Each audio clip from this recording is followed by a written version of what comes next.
Mgogoro huu umedumu kwa miezi 9.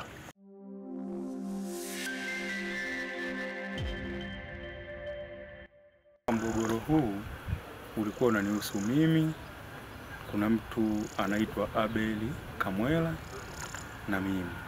Chanzo kilivyokuwa ni kwamba mimi nilinunua sehemu hii kwa mwenye shamba ambao alikuwa ni mmiliki wa asili. Lakini kumbe kulikuwa kuna huyo sasa Abeli Kamwela alikuwa na ofa ya eneo hili. Alijitokeza na kuonyesha zile ofa, mimi niliziona.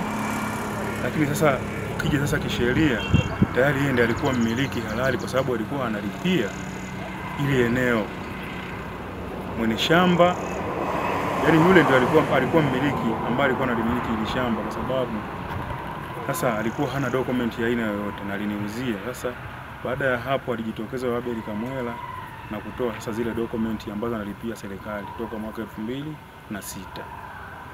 Lakini sasa kwa kuwa baada ya kununua hili eneo mimi nilianzisha ujenzi.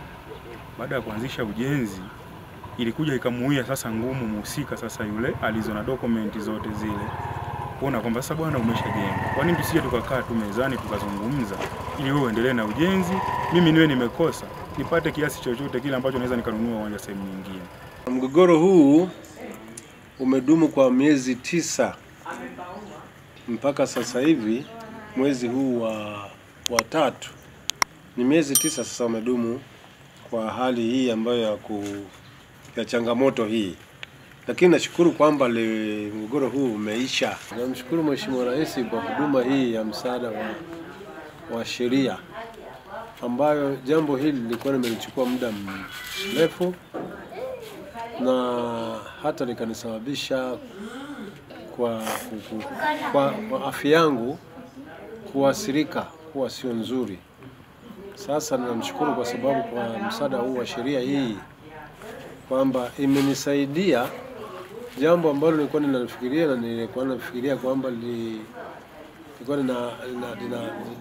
limekwenda mpaka huko mahakamani, kitu ambacho nilikuwa sina hata msaada wa kuweza kulifanya. Lakini nashukuru hiyo kwa sababu wamekuja kunisaidia hao wanasheria ambao mama yetu amewatuma. Mama yetu amewatoa waje tusaidie kisheria. Hili tatizo la hivi viwanja limekwisha. Tunamshukuru Mungu, lakini pia tunamshukuru Mheshimiwa Rais Samia Suluhu kwa kuleta hii kampeni ya msaada wa kisheria. Ulipozinduliwa hapa Sumbawanga, kwa kweli mimi sikuwa mdau sana kwa sababu nilikuwa nimeshaathiriwa na jambo hili na nilikuwa nimekata tamaa. Lakini bahati nzuri baada ya kukutana na wataalamu wa msaada wa kisheria ambao kwa hapa Sumbawanga tulikutana na ndugu Gleso pamoja na mwenzake, wakajaribu kunipa elimu. Baada ya kunipa elimu basi tukaanza mchakato wa namna gani tuweze kutatua mgogoro kwa njia ya amani. Kumbuka hapo katika hizo level zote nilizokuambia au ngazi zote tulienda mpaka baraza la ardhi. Lakini bado ufumbuzi kwa changamoto, wakatuambia turudi baraza la kata. Sasa tukaona kuliko kurudi baraza la kata, alafu tena turudi baraza la ardhi, alafu tuende mahakama kuu, tukakutana na msaada wa kisheria ambao ameanzisha Mheshimiwa Samia Suluhu Hassan. Msaada huu umekuwa ni mkombozi hasa kwa watu ambao hawana fedha za kuweza kuhudumia kutafuta wakili. Kutafuta wakili ni gharama kubwa sana. Mimi nijaribu kutafuta wakili nikamwambia milioni 1.5. Sasa milioni 1.5, kumbuka mnapigania eneo. Utoe milioni 1.5 bado familia kama unaofahamu. Kwa hiyo mgogoro umeleta athari kubwa. Kwa mfano kama kwa mzee, toka tumeingia kwenye mgogoro huu amekuwa na hali mbaya ya kiafya. Pressure za kila mara. Kwa hiyo ilifika mahali ikabidi tusitishe kesi, tuanze kutibu tatizo la mzee la pressure. Amelazwa Kristo Mfalme, amelazwa pale hospitali kubwa kwa sababu ya mgogoro huu. Naamini mimi nitakuwa miongoni niliofaidika na kampeni hii na natoa pongezi sana.